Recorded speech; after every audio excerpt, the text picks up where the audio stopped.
The Big Bang Theory was not a good TV show by any and all metrics. The sitcom's cynical sense of humor typically encouraged the viewer to laugh at rather than with its core cast of characters. Despite running for an absurd 12 seasons, the show's storylines, whether we're talking about the core plot of a single episode or a longer narrative thread spanning an entire season, were often half-baked at best. And even within the realm of American sitcoms, we still expect to see character growth. As our parasocial on-screen pals get jobs and promotions, get married and have kids, or go through difficult chapters and suffer hardships. The Big Bang Theory, however, took a different approach. Over time, morphing its characters into caricatures of themselves, cartoonifying them in a way that made the aforementioned cynical sense of humor even more harsh and frustrating. And all of this so far is without even mentioning the show's approach to racial, national, and religious groups, which, if I was being charitable, I would label as insensitive stereotyping, easily bordering on offensive in many instances. And then, of course, there's the misogyny, the incel behavior, and the gender-related stereotyping that we'll be covering later in this video. The Big Bang Theory, after all, is a mostly white-centric, male-gaze show that has a tendency to punch down with its humor. All of this is a very brief overview of my more negative thoughts on The Big Bang Theory. And it's easy enough to dive deep into the more specific critiques that I have about the show, which, admittedly, I am going to be doing, and many other people, both fans and detractors alike, have of course weighed in on the sitcom's shortcomings over the years. Ever since The Big Bang Theory's first season aired back in 2007. But here's the thing, I loved The Big Bang Theory, especially its earlier seasons. I saw its failings for what they were, and as I said, those failings only became more glaring, more apparent season after season. But at that time, I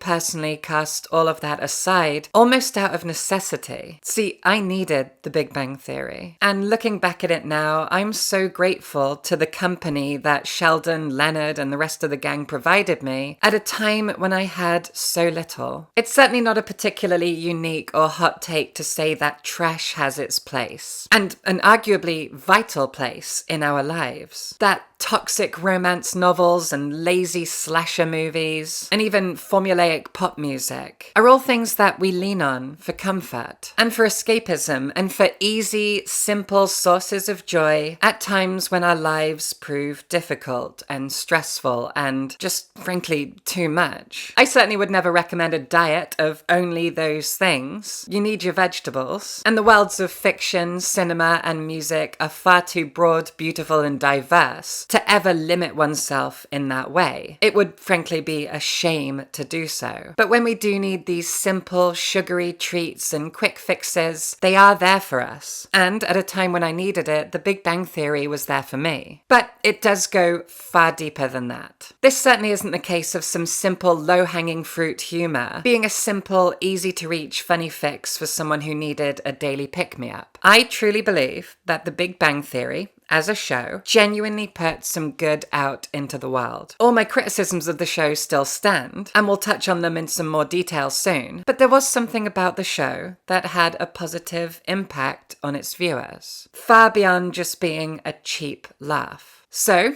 with that said, let's get into it. American sitcom The Big Bang Theory was the brainchild of Chuck Lorre and Bill Prady, the former of the two being known in the world of American television as the king of sitcoms. His largest success story before The Big Bang Theory aired was a show called 2.5 Men, which I personally watched a few episodes of here and there and thought it was atrocious. And that's a show which also ran for a stupidly long 12 seasons, if you can believe it. Lorre also served as executive producer on a show called Roseanne, which I personally have never seen. And that particular role nabbed him one of his 2 Golden Globes. In its first season, which ran for 17 episodes, The Big Bang Theory primarily traced the lives of Leonard Hofstadter and Sheldon Cooper, played by Johnny Galecki and Jim Parsons respectively. These two 20-something guys lived in Pasadena, California, and they worked in the physics department at Caltech University. Despite being 2 grown men employed at a university, maturity. I think it's fair to say that Leonard and Sheldon could be described as emotionally stunted individuals. Though, to the show's credit, at least in its earlier seasons, there is a lot more to them as people than that, and we'll get into that shortly. In the show's pilot episode, we witness the meeting of Leonard and new neighbor Penny, played brilliantly by Kaylee Cuoco. Penny is an aspiring young actress from Nebraska who has just moved in across the hall. And of course, Leonard is immediately infatuated with Penny and invites her round for lunch. At which point, we are introduced to the show's other two key cast members, Howard and Raj, played by Simon Helberg and Kunal Nayyar. And their introductory scene also serves as an introduction to the boys' favourite toys. See, this lot are what we might scientifically refer to as a bunch of proper nerds. Back in 2007, the things that these boys were into were considered by general society as cringe and embarrassing at best, and a shameful waste of time at worst. Star Trek, Dungeons and Dragons, video games, anime, manga, comic books. These are all things which today arguably cast no shadow of shame over the people who enjoy them whatsoever. In fact, liking any of these things in 2026 is ordinary. It's pretty run-of-the-mill. But back in 2007, a girl that you fancy finding out that you spend your weekends playing Dungeons and Dragons, or finding out that up in your head is an encyclopedia of knowledge about Batman comics. I mean, that was like being sentenced to a single life until death. Married only to your sad little nerd hobbies, you sad little nerd boy. I now pronounce you a goddamn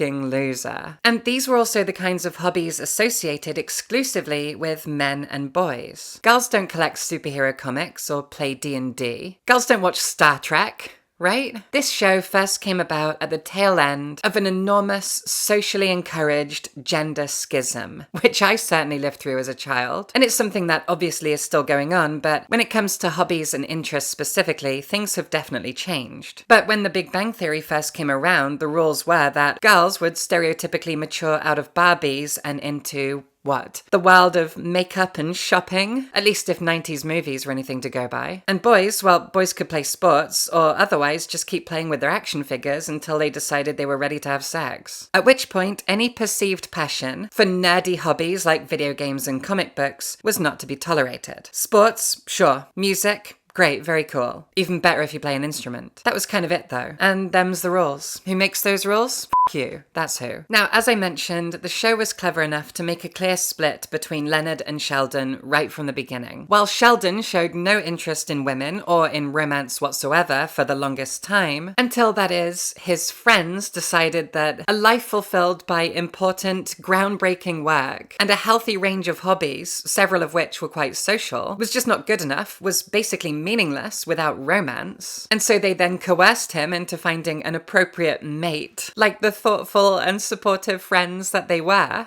Leonard was a savvily self-aware fellow. I admittedly haven't looked into this because it's just popped into my head now, but given the fact that actor Jim Parsons is gay, and there was inarguably a bit of flamboyance to the way that Sheldon talked and moved and presented himself, is it possible that the showrunners introduced a female Sheldon, basically, in order to not let audiences think that the character was gay? Is that too cynical of me? Maybe. Like I said, I haven't looked into it. Anyway, carrying on. Leonard knew that his healthy hobbies were cultural taboos. He was very much aware that they were considered embarrassing, shameful, for whatever actual reason, and he either desperately wished to hide them from social butterfly Penny, or would just show very plain embarrassment if anyone else brought them up. In fact, much of the first season's humour was built on this kind of a scenario, which would play out like so. Sheldon, Howard, and Raj would happily, openly discuss or usually argue about comic books or Star Trek, or maybe they'd dress up in cosplay or visit the comic book store, while Leonard would feign a disinterest in those things, or otherwise performatively exclaim frustration and embarrassment about them, becoming visibly annoyed that his friends would remind him of the hobbies that he loved in front of the girl that he liked. Leonard was uncool, yes, but he knew it. He liked to play D&D. He liked to collect comic books. He liked to talk about those things. But he was also painfully aware of just how much that wasn't okay. And he did whatever he could to hide those things from Penny. Across the sitcom's first 3 seasons, its peak, in my opinion, The Big Bang Theory demonstrated a relatively restrained arc for its cast of characters, with Howard gradually becoming a bit less of a creepy lech over time, with Raj finding his confidence when it comes to women, and with Leonard and Penny in a relatively touching way, helping each other blossom as people as they got closer to each other. But Sheldon was the problem, however. And the problem of Sheldon was a problem that was also shared by another massively popular pop culture franchise of the noughties era, Pirates of the Caribbean. See, 2003's Pirates of the Caribbean, The Curse of the Black Pearl was a film that was anchored around, get it? Anchor?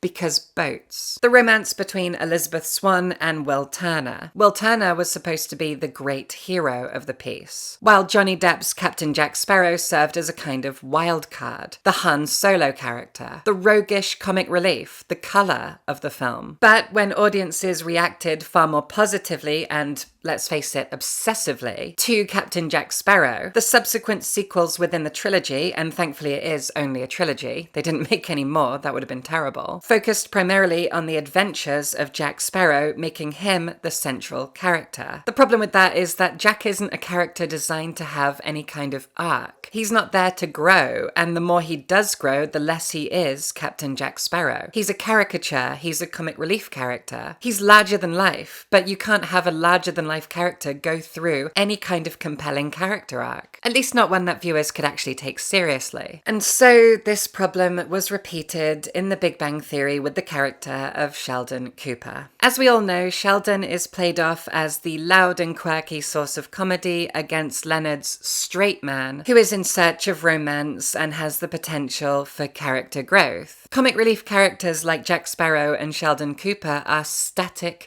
creatures. They are rarely designed and written with the opportunity for growth and change. Rather, they basically come fully assembled right out of the box. They are easy for the audiences to immediately get a grasp on. They are what they are, and they serve a very specific function within the narrative. But the problem comes when their popularity proves to be overwhelming. Writers and directors suddenly feel an irresistible push towards reframing their narratives around these most popular characters, which doesn't work. And it likely goes a long way towards explaining the, I want to say, demand for, the kind of inevitability of a romantic arc for the poor ace-coded Sheldon Cooper. And when it comes to that cynical humor at the heart of the show, Sheldon ultimately morphs from a relatively positive, or at least harmless, depiction of autism, though that word is never used, at least to my knowledge, to becoming a near-offensive caricature of autism as the seasons go on. In the first 2 seasons of The Big Bang Theory, Sheldon's verbal bluntness, his disinterest in sharing a broad range of complex emotions, and his open passion for both his work and his hobbies, it's all depicted as just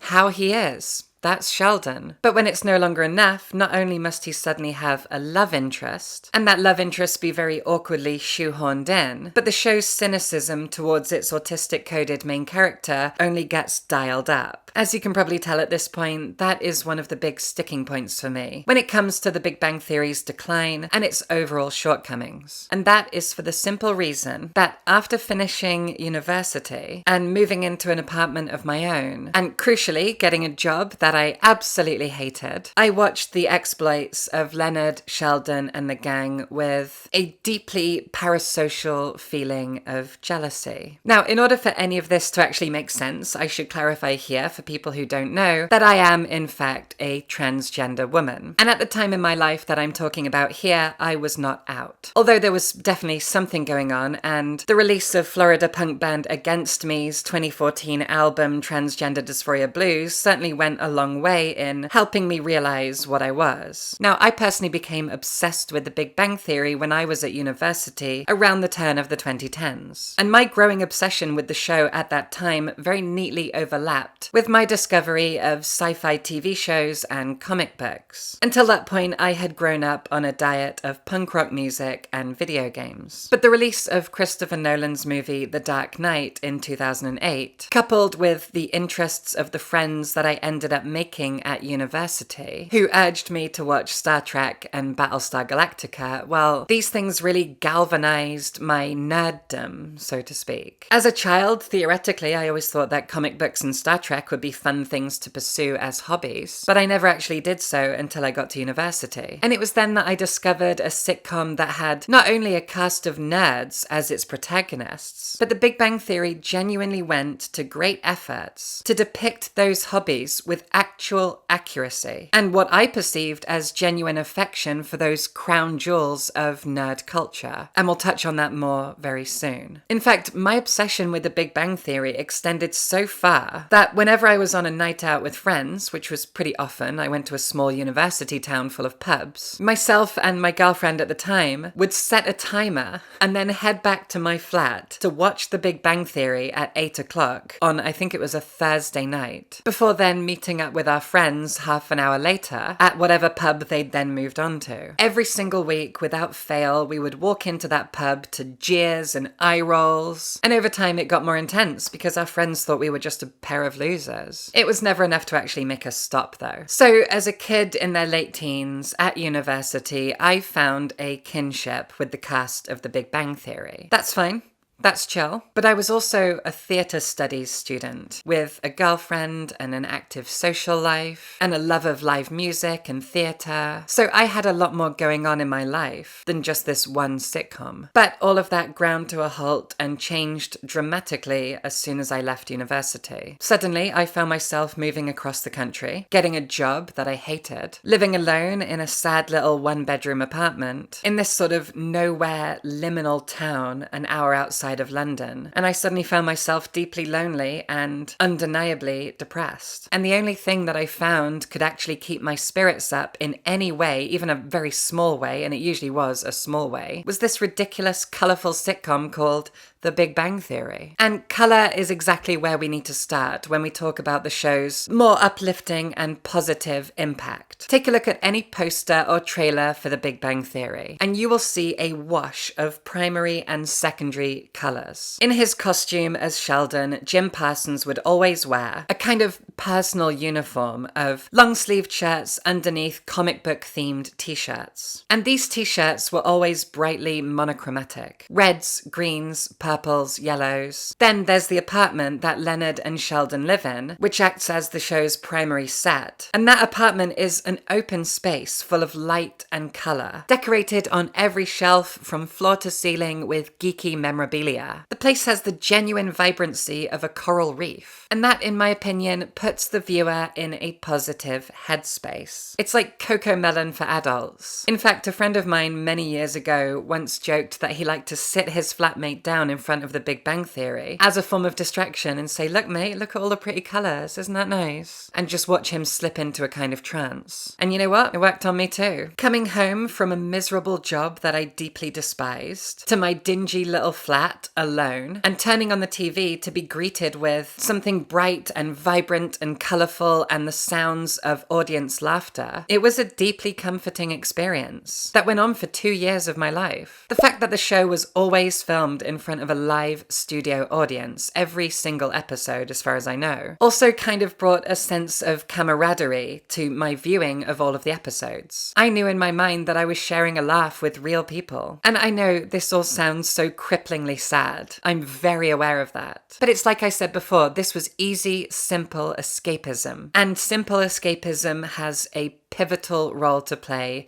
in all of our lives. And the parasocial nature of that goes way beyond the audience as well. I briefly mentioned before a feeling of kind of parasocial jealousy when it came to the shared life of Leonard and Sheldon. And I'm sure you can relate to this as well. The pull towards romanticizing a life that you see on screen. Obviously, many of us, especially as children, would imagine ourselves living out the fantasies that we saw in things like Star Wars and Lord of the Rings. But in my experience, the subtle fantasies are often the more powerful ones. I saw the closeness of the 6 characters in the sitcom Friends as something to aspire to in my adult life. The idea of being best pals with your neighbours and sharing breakfast together before you all go off to work. It's incredibly charming and it's something I hoped I would have when I grew up. Then, after several intensely social university years, when those were all behind me, I found myself lonelier than ever. I feel like I'd transformed into a much smaller and sadder person, a kind of shadow of myself. And in that situation, I couldn't help but romanticize a life like Sheldon Cooper's, following my professional passions and filling my free time with trips to the movies and the comic book shop with my nerdy besties. I had only recently discovered Star Trek and DC Comics, and I dreamed of having a happy social circle of nerdy friends, like the one depicted in the Big Bang Theory, with whom I could go to Comic-Cons on the weekend or go LARPing in the evenings. The show had a cynical sense of humor, sure, but it also seemed to have a genuine air of respect for the world of geekdom. For example, there is an episode in which the boys are at their local comic book shop and they get into an argument about whether or not Wolverine had bone claws before the infamous Weapon X program replaced his skeleton with adamantium. And Sheldon wins that argument by retrieving an issue from Wolverine Origins. It was a miniseries written by Paul Jenkins and drawn by Andy Kubert. It is entirely accurate, I've read the book, and honestly, to this day, that comic book has one of my favorite twist endings. If you haven't read it, it's brilliant. And accurate references like that one were an ordinary occurrence in The Big Bang Theory. They prove that the show wasn't just making fun of its nerdy subject matter. They must have known that there were nerdy kids watching who would see parts of themselves in the hobbies and passions of these characters. I still remember visiting my parents one weekend when I was deep into the show and trying to get my dad to watch it. To my surprise and my disappointment, the focus of his laughter was at, not with, the awkwardly autistic Sheldon Cooper. My dad found that character's passionate rambles about theoretical physics and comic books impossible to pass. He would watch it and out loud mock Sheldon in the same way that he mocked me as a child when I just wanted to talk about the exciting plot of whatever Japanese video game I was playing at the time. I, on the other hand, found Sheldon's passions endearing. The show was clearly aiming its sense of humor at people like my dad. Yeah, I get that. And yet there I was, sitting beside him, feeling moved by who Sheldon was and the way he behaved. I saw something of myself in him. Though admittedly, as a more sociable and extroverted person, my connection to Sheldon only went so far, but it was enough to feel deep empathy for that guy. But the point is, The Big Bang Theory clearly had an appreciation for nerd shit. The fourth episode of the show's fourth season, titled The Hot Troll Deviation, featured two fantastic guest appearances. The first from Battlestar Galactica's Katie Sackhoff and the second from Star Trek's George Takei. The fact that they did this proved that they did care about their nerd audiences and knew that there were nerds in their audiences. They weren't just punching down at nerds to an audience of people like my dad, but they were also getting their references right and bringing in people that nerds care about. Audiences who laugh at the nerdy stuff are not going to appreciate who Katie Sackhoff is and what Battlestar Galactica is. And they don't bring Katie Sackhoff in to make fun of her. They actually use her appearance to make fun of what a creep Wolowitz is. And from that episode on, guest appearances became more of a regular thing from season to season as the show continued to grow in popularity. With one episode, for example, titled The Excelsior Acquisition, being focused entirely around the gang meeting Stan Lee, the godfather of Marvel Comics. In the episode The Convention Conundrum, Sheldon spends a day with the late great James Earl Jones, who is obviously best known as the voice of Darth Vader, but I also have a very soft spot for him from during his time on London's West End in Cat on a Hot Tin Roof, and also his amazing villain role in 1982's Conan the Barbarian. And in that same episode, even Carrie Fisher makes an appearance in a kind of weird moment that pokes fun at the fact that she was a very eccentric person. It's weird because her eccentricity, at least in part, was caused by, well, I don't want to get into it, but it's not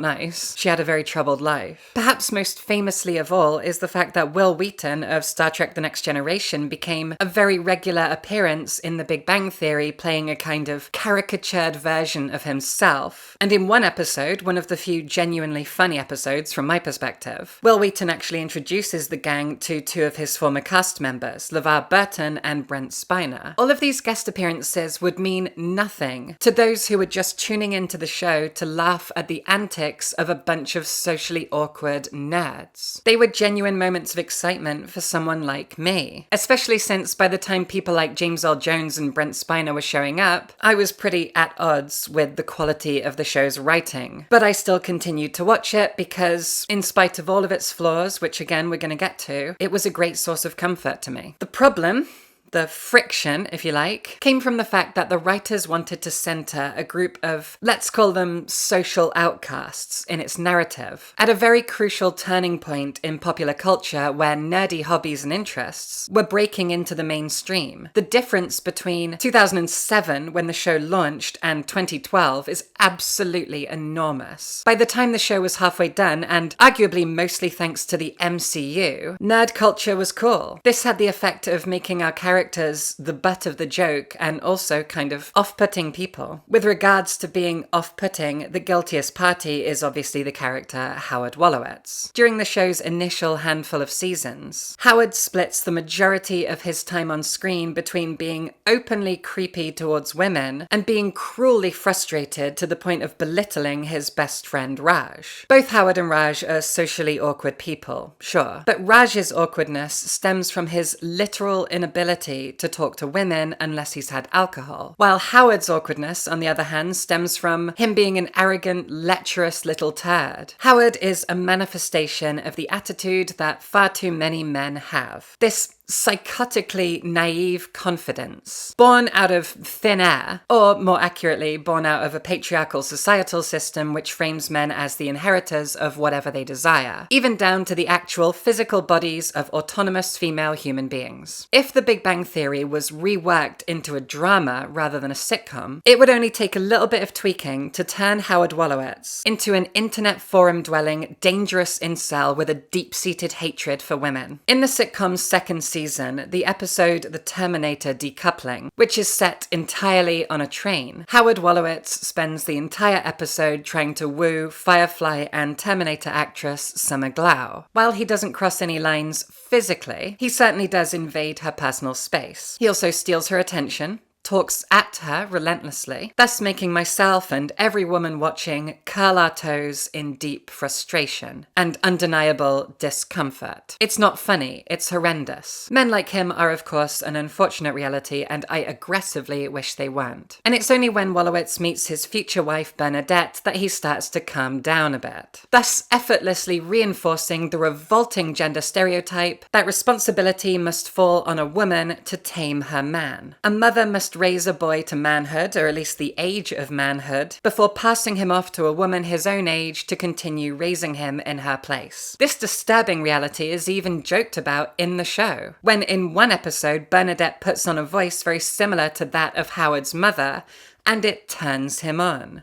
As I said, attitudes like this one reinforce the unspoken rule of society that it's a woman's job to raise a man, whether she be his mother or his wife. The bottom line is that a woman takes on a supporting role in a man's life, and this is reflected in the entire show. If a woman happens to raise girls, she is in fact raising prospective wives, otherwise known as future mothers to their own husbands. And while a mother is raising her husband, she's also expected to raise her own children as well. This unspoken rule of conservative Western society isn't only misogynistic, demeaning, and dehumanizing to women, but it's also patronizing towards men, who should have a little bit more pride in being able to raise themselves and enjoy a little bit more responsibility. After all, Howard, nothing says irresponsible like a creepy incel man-child who goes on living in his childhood bedroom until he meets his future wife around the age of 30, at which point you are actively passed from one mother to another. That revolting and archaic wedding tradition of giving away the bride, in other words, giving property from one man to another, is a farce. Howard Wolowitz is proof that this more often than not happens the other way around. The underlying philosophy of The Big Bang Theory is this. Look at these quirky, colourful, clever nerds. They can't be held responsible for their actions. They're too naive,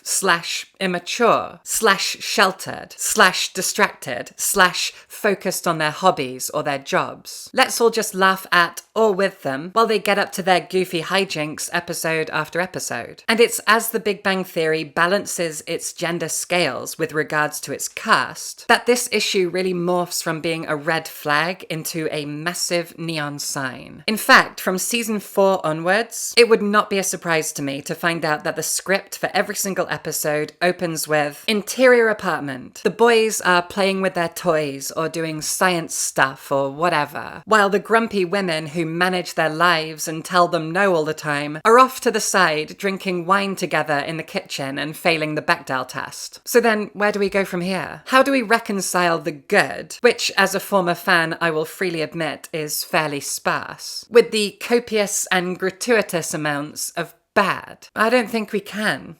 Or that we should. There's no point, after all, trying to fit a square peg into a round hole. The Big Bang Theory is a bad television show. Anyone with any kind of critical eye can see that from a mile off. And a lot of us have talked about this ad nauseum for many years at this point. But as I've said, bad things like this show can have positive elements and leave a positive impact. And to return to the ways in which The Big Bang Theory spoke to my lonely nerd heart, especially in its earlier seasons, there is one more thing to mention. Many bookworms, myself perhaps loudest of all, have decried the nature of the majority of romantic fantasy fiction. I have personally and confidently labelled the more popular books in that genre as toxic patriarchal propaganda that discomfortingly and disgustingly romanticizes the relationship dynamics between wretched men and submissive women. But one argument that has been put forward in favour of that genre is that it, much like Harry Potter before it, makes for a wonderful jumping off point for people who are new to reading fiction. Romantasy books introduce readers to the magic of imagination, to the vibrancy of fantasy worlds, and so on. You get a taste and then you're hooked, seeking more and more, and hopefully going further and further beyond those boundaries. Again, hopefully.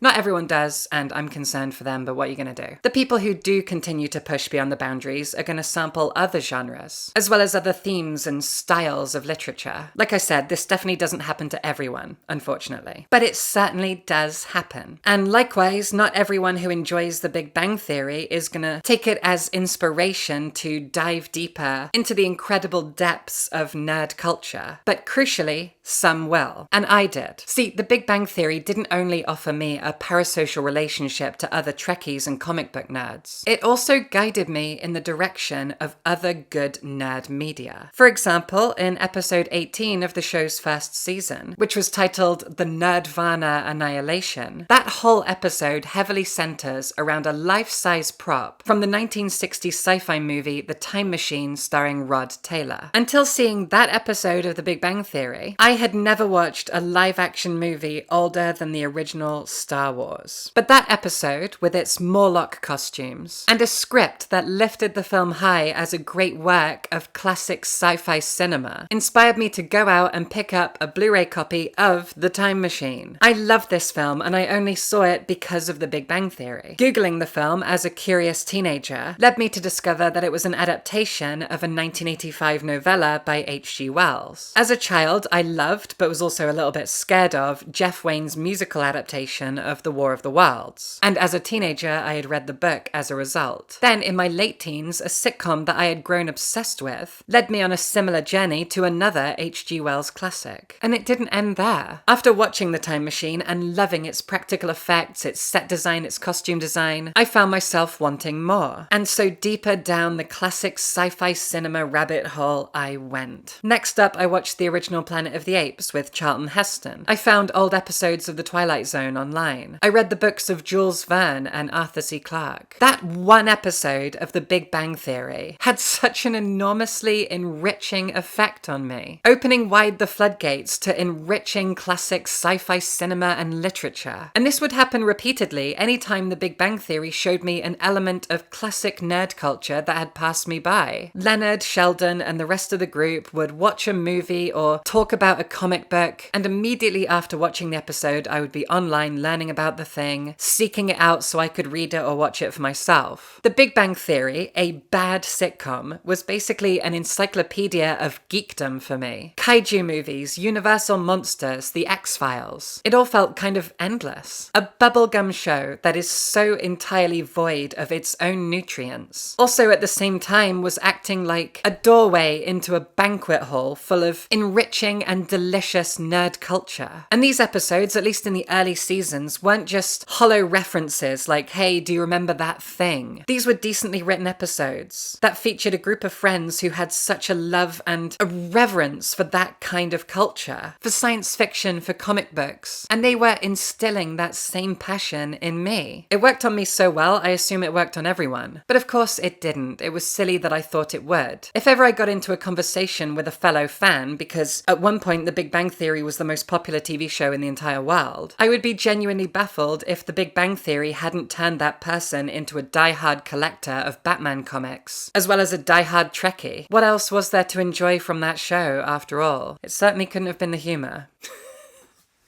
If you enjoyed this video, well, there are a lot more on the way for this channel. My name's Willow Heath, and this is Jackass. Is that what they say? I can't remember. This is my second channel. My first channel is Willow Talks Books, and for this channel, I'm going to be mostly talking about film and TV, with a general focus on genre fiction, specifically sci-fi and horror. And these are also going to be longer scripted videos like the one you just watched. For now, I'm going to try and put out one a week, but we'll see how we go. That might be too much. But I really hope you enjoyed. Go check out my first channel if you don't know about it, if you're new to me and what I'm doing here. And I'll see you in the next one. I usually say subscribe for books, but I haven't thought about it yet. Give me suggestions. Okay, bye.